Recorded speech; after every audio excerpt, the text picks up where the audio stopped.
మరి ఈరోజు parliament election సందర్భంగా మన ప్రాంతానికి సంబంధించి మన ప్రాంతం వ్యక్తిగా బడుగు బలహీన వర్గాలకు సంబంధించినటువంటి వ్యక్తి పేరింటం చూసినటువంటి బిడ్డ మన నీలం మధు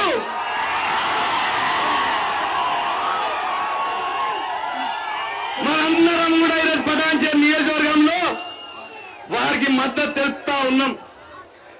మరి ఈరోజు మెదక్ పార్లమెంట్ సంబంధించి మెదక్ పార్లమెంట్ కు ప్రత్యేకత ఉంది. మరి మెదక్ పార్లమెంట్ అంటే జాతీయ స్థాయిలో ఒక గుర్తింపు ఉంది. ఈరోజు ఇందిరాగాంధీ గారి ఇక్కడ ప్రాతినిధ్యం వహించి ప్రధానమంత్రి అయిన తర్వాతనే ఈ పటాన్చేరు అంతా కూడా ఈ యొక్క పరిశ్రమ వాడకం మారింది.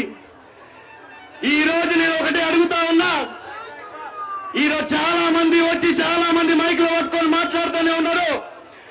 ఈ రోజు నిజంగా ఈ ప్రాంతంలో ఓటు అడిగే అర్హత ఎవరికైనా ఉంది అంటే అది కాంగ్రెస్ పార్టీకి మాత్రమే. ఎందుకు అంటే ఈ ప్రాంతంలో డిహెచ్ఎల్ తీసుకొచ్చింది కాంగ్రెస్ పార్టీ, డిడిఎల్ తీసుకొచ్చింది కాంగ్రెస్ పార్టీ, ఓడిఎఫ్ తీసుకొచ్చింది కాంగ్రెస్ పార్టీ, ట్రిపుల్ తీసుకొచ్చింది కాంగ్రెస్ పార్టీ. ఈ ప్రాంతాన్ని ఈ రోజు అభివృద్ధి పరిచింది కాంగ్రెస్ పార్టీయా లేదా ఒకసారి ఆలోచన చేసి సోదరులారా. ఈరోజు ఈ ప్రాంతంలో చాలా మంది పేదవాళ్ళు ఉన్నారు. చాలా మందికి ఇల్లు ఇవ్వాల్సినటువంటి అవసరం ఉంది. 10 సంవత్సరాలు ఉన్నటువంటి బీఆర్ఎస్ పార్టీ, మరి సెంట్రల్ లో ఉన్నటువంటి బీజేపీ పార్టీ ఏ ఒక్కరు కూడా ఏ ఒక్క పేదోడికి కూడా ఒక డబుల్ బెడ్రూమ్ ఇల్లు ఇచ్చిన పాపాల పోలే. కానీ గతంలో ఏది ఇచ్చినా ప్రతి ఊర్లో ఇంద్రమ్మ ఇల్లు ఇచ్చింది కాంగ్రెస్ పార్టీయా లేదా మీరు ఒకసారి ఆలోచన చేయండి. రేపు మన రేవంత్ అన్న ముఖ్యమంత్రి గారు వారి ఆధ్వర్యంలోనే మన కాంగ్రెస్ పార్టీ ప్రభుత్వంతోనే పేదలకు మరొకసారి ఇల్లు చెందుతాయని చెప్పి కూడా ఈ సందర్భంగా తెలియజేస్తా ఉన్నా. మరి ముఖ్యమంత్రి గారి దృష్టికి నేను ఒక 2 విషయాలు తీసుకెళ్లదలుచుకున్నా. అన్న, ఈ ప్రాంతంలో చాలా మంది దాదాపుగా 50,000 మంది పేదోళ్ళు ఉన్నారు.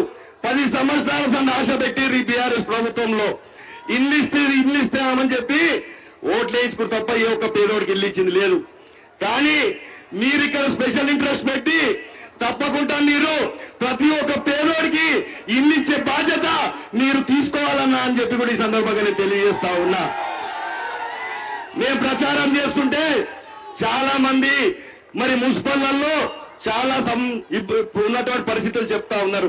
మున్సిపల్లలో అన్నా మరి మీరు రివ్యూ మీటింగ్ చేయాలన్నా మున్సిపల్లలో ట్యాక్స్ చూస్తా ఉంటే జిహెచ్ఎంసీ కంటే ఎక్కువ కనీసం వాళ్ళు మొయ్యలేనటువంటి భారం నడుస్తా ఉంది ఈరోజు. కాబట్టి దాని మీద మీరు ఖచ్చితంగా తీసుకోవాలని చెప్పి కూడా ఈ సందర్భంగా తెలియజేస్తా ఉన్నా. ఈ ప్రాంతం అంతా కూడా దినదిన అభివృద్ధి చెందుతా ఉంది. ఈ ప్రాంతంలో మొత్తం కూడా ఉన్నటువంటి మధ్యతరగతి కుటుంబాలు, ఈ ప్రాంతంలో మొత్తం కూడా కార్మికులు మొత్తం ఉన్నటువంటి ప్రాంతం అన్న ఈ ప్రాంతం రోజు రోజుకి అభివృద్ధి చెందుతా ఉంది. ఈ ప్రాంతంలో రోజు రోజుకి పుట్టగొడుగులాగా కొత్త కాలనీలు ముడతా ఉన్నాయి.